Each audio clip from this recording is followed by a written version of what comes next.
साथियों नमस्कार। आज की महत्वपूर्ण सूचना लेकर आ गया हूँ, जिसके बारे में आप लोग काफ़ी उत्सुक थे जानने के लिए कि नई भर्ती कब तक आ सकती है और कितने पदों पर आने के चांसेस है। तो इस बारे में मेरी अभी फ़िलहाल में डीएलएड के मित्रों से मेरी बात हुई थी, तो उनके द्वारा कुछ सूचनाएं मुझे बताई गई हैं। तो आज की वीडियो में जान लेते हैं क्या क्या मैं बताने वाला हूँ। एक तो मैं वैकेंसीज़ के बारे में, दूसरा आपके द्वारा जो कमेंट सेक्शन में जो इम्पोर्टेंट सवाल हैं उसके बारे में, जो कुछ अभ्यर्थियों को इच्छुक थे उनके आंसर देने के लिए उनको बताने वाला हूँ।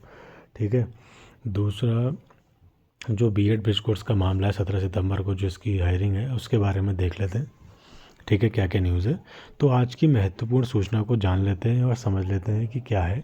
मेरी आज बात हुई थी तो उनके द्वारा, अभ्यर्थियों के द्वारा ये मेरे से बताया गया, सर हम लोग उनसे मिले तो वहाँ के जो जनप्रतिनिधियों के द्वारा हमें ज्ञापन सौंपा गया तो उनके द्वारा हमें सब कुछ लिख के दिया कि फॉर्मेट में कि हमें हमारी ऐसी ऐसी समस्याएं हैं और हमारे साथ ऐसा ऐसा हो गया, हमारे स्टैम्प पे डीएलएड हो चुका है और हम लोग अभी जो है सरकारी नौकरी की होड़ में जो है आगे बढ़ रहे हैं। और हमारे द्वारा एक संगठन बनाया गया जिसमें हम अलग अलग जिलों में सभी जनप्रतिनिधियों को ज्ञापन सौंप रहे हैं।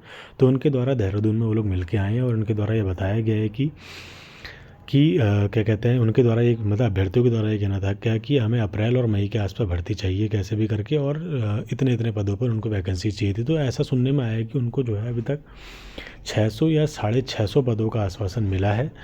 और ये नहीं कहा जा सकता कि पद कितने बढ़ेंगे या कम होंगे, ऐसा कुछ दिशा निर्देश नहीं आए। बस इतना पता है कि 600 और 650 के की पदों की बात हुई, ऐसा मुझे सूत्रों से पता चला है।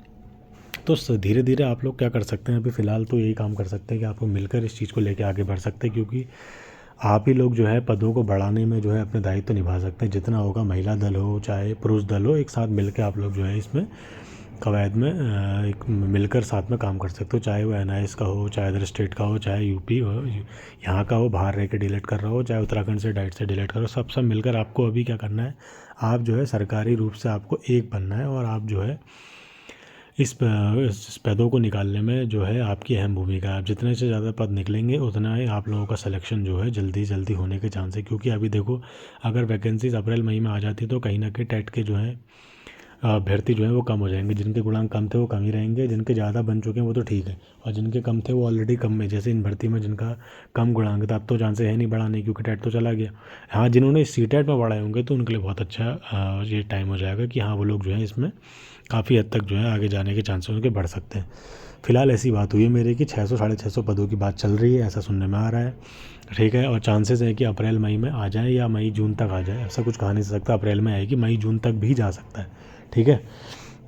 दूसरा, जो 17 सितंबर को जो सुप्रीम कोर्ट के द्वारा जो हायरिंग होने वाली है बीएड ब्रिज कोर्स के मामले में, उसमें एक चीज़ सुनने में आ रही है कि अगर वो लोग बीएड ब्रिज कोर्स का मामला जो है अगर उन्हें अमान्य घोषित कर दिया जाता है तो फिर यहाँ पर जो है जो डीएलएड वाले हैं, जो उनसे नीचे वाले अभ्यर्थी हैं, तो उनको चांसेस है कि उनको जो है इस पदों में शामिल किया जाए। दूसरा, अगर उनको बीएड वालों को शामिल कर लिया जाता है तो कहीं ना कहीं जो बचे हुए पदों पर उनको ही लिया जाएगा, अन्य जो अभ्यर्थी हैं वो को निराशा हाथ लगने वाली है। ठीक है। और जो बीएड ब्रिज कोर्स वाले अभ्यर्थी हैं, अगर इनको जो इसमें ले लिया जाता है तो कहीं ना कहीं आगे जो है उसमें नियमावली भी चेंज होगी आने वाली जो भर्ती है, तो मे भी चांसेस हो सकते हैं कि भर्ती और लेट हो जाए। ठीक है, क्योंकि नियमावली में टाइम लगता है, कई चीज़ें बनानी होती हैं, चीज़ें करनी होती हैं, और फरवरी 27 में आपका जो विधानसभा चुनाव भी है।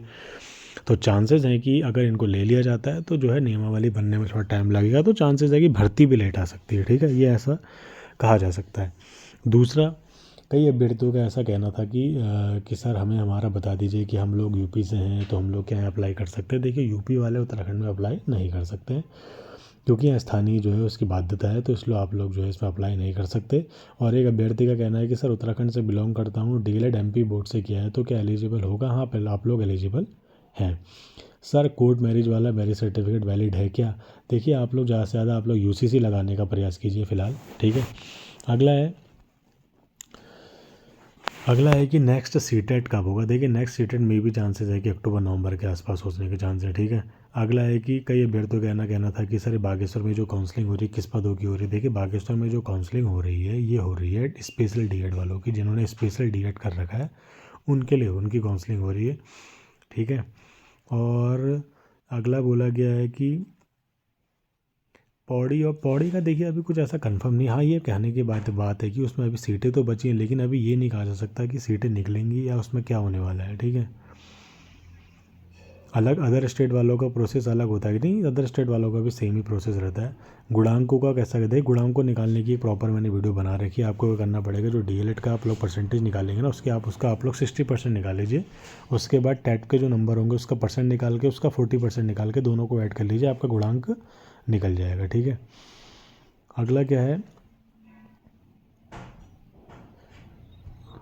एक अभ्यर्थी का कहना है कि सर बागेश्वर में मेरा नाम आया है और मेरा जो डीएड है वो जो डीएड मैंने जो स्पेशल डीएड कर रखा है वो मेरा बाद का है और सीटेट मेरा पहले का है, तो चांसेस है कि आपका जो है उसमें दिक्कत हो सकती है, क्योंकि सीटेट पहले का वैलिड नहीं होता।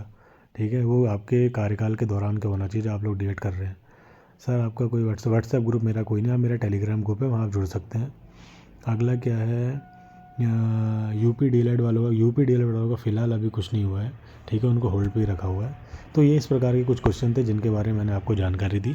बाकी मैंने आपको भर्ती का बता दिया है कि ऐसा सुनने में आया, सूत्रों के हवालों द्वारा पता गया कि ऐसी चीज़ें आ रही हैं सुनने में। फ़िलहाल अभी ये नहीं कहा सकता भर्ती कब तक आ सकती है। मेन डिपेंड करता है कि क्या कहते हैं, कल को जो हेयरिंग होने वाली है उसमें क्या डिसीजन निकल के आता है। अगर फिर से उन्हें होल्ड पे रख दिया तो फिर और दिक्कत हो जाएगी। मेरा मानना तो ये है कि कल जो है जो होगा एक डिसीजन दे देना चाहिए। होता है तो वही बहुत अच्छी बात है, नहीं होता है वो भी ठीक है। तो ये देखने वाली बात होती है कि कल का डिसीजन क्या रहता है। बाकी देखने वाली बात होगी सरकार आगे क्या कार्रवाई करती है इन चीज़ों को लेके। बाकी आपके कोई भी प्रश्न होंगे आप कमेंट सेक्शन के माध्यम से इसमें डाल सकते हैं, और जो भी आपको परेशानी लगती है या टेट के रिलेटेड आपको कोई जानकारी चाहिए या आपको आने वाली एग्ज़ामों की नौकरियों की तैयारी कैसे करनी है, क्या आपको करना चाहिए, तो उसके बारे में आपको कोई सवाल करने हैं तो आप मुझे टेलीग्राम में पर्सनली पूछ सकते हैं। धन्यवाद, जय हिंद।